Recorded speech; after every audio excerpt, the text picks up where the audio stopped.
नमस्कार. मी भाऊ तोरसेकर. तुम्ही बघत आहात प्रतिपक्ष. मित्रांनो, मी नेहमी काही गोष्टी अशा सांगतो की ज्या आपल्या अनुभवातल्या असतात. अनुभवातून आपण काही आडाखे अंदाज तयार करतो. त्यामुळे होणाऱ्या गोष्टींचे संकेत आपल्याला आधी मिळतात आणि त्या संकेतानुसार देखील आपण चालतो. मी मध्ये एकदा तुम्हाला रामचंद्रन नावाच्या एका मेंदूचे काय ते जाणकार असलेल्या डॉक्टरची गोष्ट सांगितली होती. की मेंदूमध्ये प्रत्येक अनुभव इतका बारकाईने नोंदला जात असतो आणि त्याचं एक सारगर्भ निष्कर्ष काढूनच माणूस वागत असतो. त्याला तर्क म्हणतात, तर्कशास्त्र म्हणतात वगैरे वगैरे असो. पण त्यामुळे काही संकेत मिळतात की ठराविक गोष्ट घडली. आता अनेक जण ते किनारपट्टीत राहणारे कोळी बांधव असतात. ते हवामान खात्यापेक्षाही नेमकं सांगतात की पाऊस किती दिवसांनी येईल, किती प्रमाणात येईल, कधी येईल किंवा लांबणार आहे. हा त्यांचा वर्षानुवर्षाचा अनुभव असतो. मला एक अशी बातमी बघितलेली आठवते, रत्नागिरीच्या समुद्र किनाऱ्यावरची. एका टीव्ही चॅनेलच्या रिपोर्टरला त्याने सांगितलं होतं की ते 4 दिवसात पाऊस येणार आहे आणि हवामान खात्याने 8-10 दिवस तरी मान्सून लांबणार असं सांगितलं होतं. पण त्या कोळ्याने सांगितलं होतं त्याप्रमाणे 4 दिवसातच मान्सून सुरू झाला होता आणि तो रिपोर्टर त्याला परत भेटला होता. तेव्हा त्या कोळ्याने जो आपला अनुभव त्याला सांगितला. पण आम्हाला बाकीचं काही कळत नाही म्हणाला. पण वाहणारे घोंगावणारे वारे आणि समुद्राच्या लाटा या विशिष्ट पद्धतीत दिसायला लागल्या की आम्हाला कळतं की पावसाळा जवळ आला, मान्सून जवळ आला. आणि ते मी सांगितलं होतं, त्याच्यात काही मोठं नाही. कुठलाही 50-60तला किनारपट्टीतला कोणी तुला हेच सांगेल. माझ्याकडे काही दिव्य दृष्टी नाही.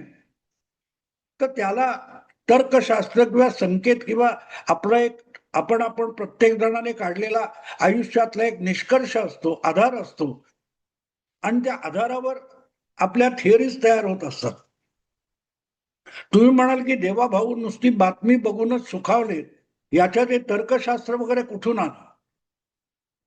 तर ते तर्कशास्त्र असं आहे की शरद पवार असोत, देवेंद्र फडणवीस असोत, उद्धव ठाकरे असोत, हे प्रत्येक जण आपापले निष्कर्ष जे काढत असतात, अमित शहा असोत, ममता दिदी असोत, हे प्रत्येक जण आपापले राजकारणाची दिशा ठरवताना आपापले जे अनुभव असतात त्याच्या आधारावर जातात आणि जर ते भावनांच्या आहारी गेले तर त्यांचे जे निष्कर्ष असतात ते धुडकावून ते चुका करतात आणि म्हणून त्यांचं नुकसान होतं.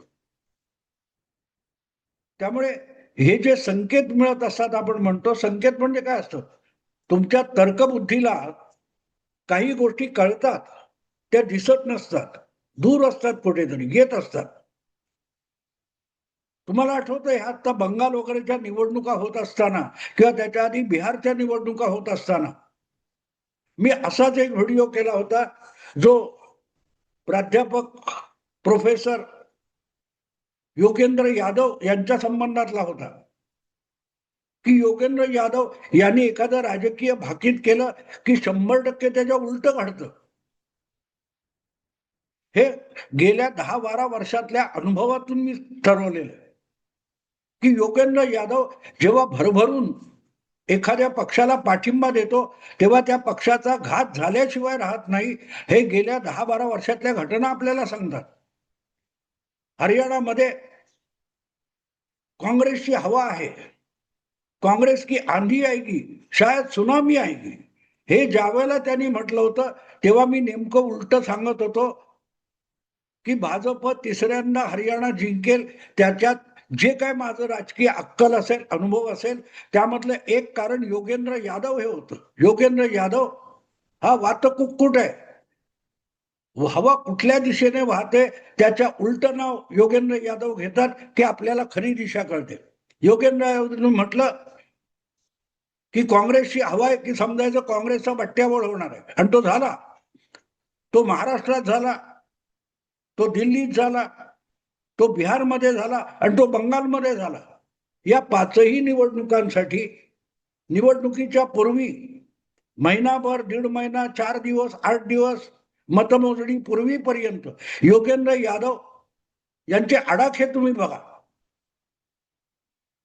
त्यांचे अंदाज बघा, मग तुम्हाला कळेल की ते बोलले की नेमकं उलट होतं. आणि म्हणून मी म्हणतो की योगेंद्र यादव यांनी कुठल्याही पक्षाला पाठिंबा देणं हे त्या पक्षासाठी शापवाणी असते, पण त्यांच्या विरोधकांसाठी ते वरदान असतं. बंगालच्या बाबतीत सुद्धा ममता दिदीशी टक्कर होईल पण ममता दिदी हरणार नाही असं योगेंद्र यादव म्हणाले. आणि मी गॅरंटी दिली की आता भाजप जिंकला, कारण योगेंद्र यादवचं वरदान भाजपला मिळालं. तेव्हा ही काही माणसं असतात, त्यांचे पायगुण म्हणा, हातगुण म्हणा, जे काय असतात ते असे असतात की त्यांचे पाय जिथे लागतील तिथे वाटोळच होतं, अपयशच मिळतं. कपिल सिब्बल जे केस घेऊन कोर्टात जातील, सुप्रीम कोर्टात, ती बाजू पराभूत होणार ही काळ्या दगडावरची रेघ आहे.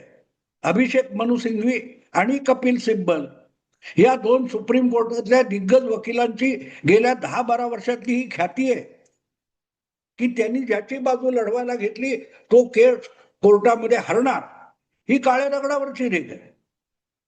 आणि म्हणूनच त्यांच्याकडे बघून अनेक जण, अनेक राजकारणी आपलं धोरण ठरवतात, आपली भूमिका ठरवतात. त्या कुठची बातमी बघून महाराष्ट्राचे मुख्यमंत्री देवाभाऊ किंवा देवेंद्र फडणवीस सुखावले असा तुमच्या मनात जो प्रश्न असेल त्याच्यासाठी ही सगळी पार्श्वभूमी सांगायला लागली.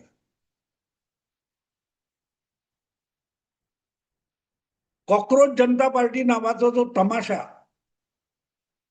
व्हर्च्युअल जगामध्ये सुरू आहे तो किती बोगस आहे हे रस्त्यावरच्या सामान्य अडाण्यातल्या अडाणी माणसाला कळतं, फक्त बुद्धिजीवींना कळत नाही.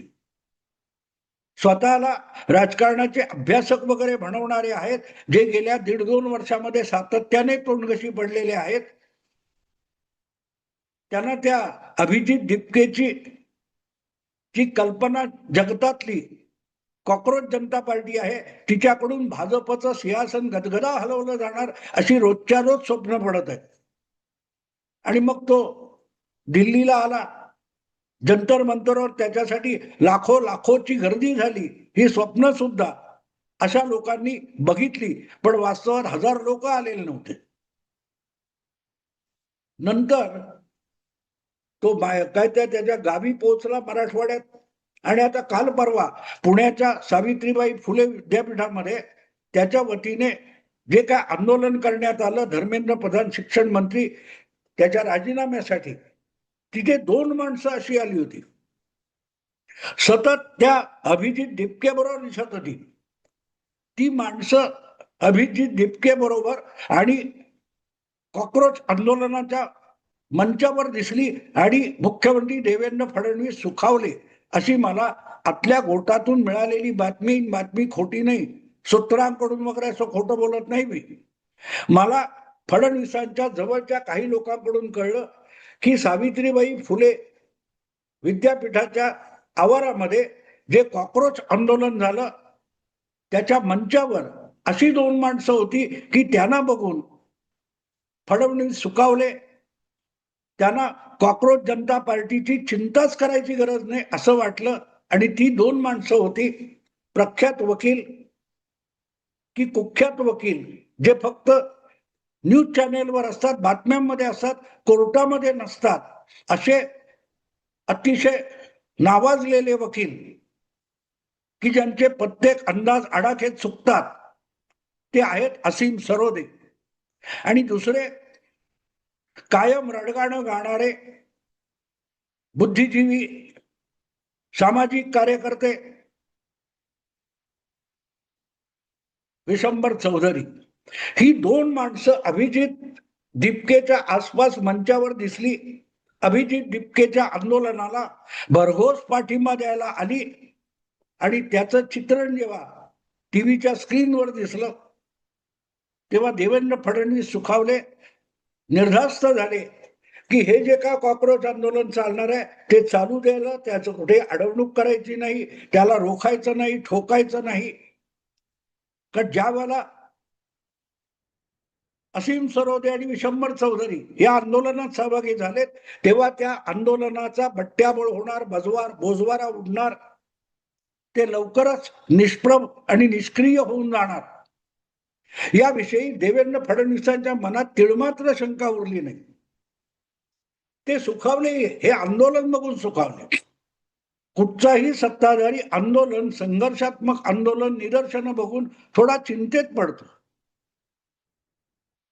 पण महाराष्ट्रात किंवा पुण्यात झालेलं कॉक्रोच आंदोलन बघून देवेंद्र फडणवीस सुखावले, कारण त्यांना खात्री पटली की आता अभिजित दिपके किंवा त्याच्या कॉक्रोच जनता पार्टी विषयी कुठलीही चिंता करायचं कारण नाही, कारण ज्यातून काहीही निष्पन्न होणार नाही, जे निरर्थक आहे तिथे धावत पाठिंबा द्यायला जाण्याची हौस असीम सरोदे आणि विशंबर चौधरी यांच्यामध्ये आहे. त्यांची ती क्षमता आहे.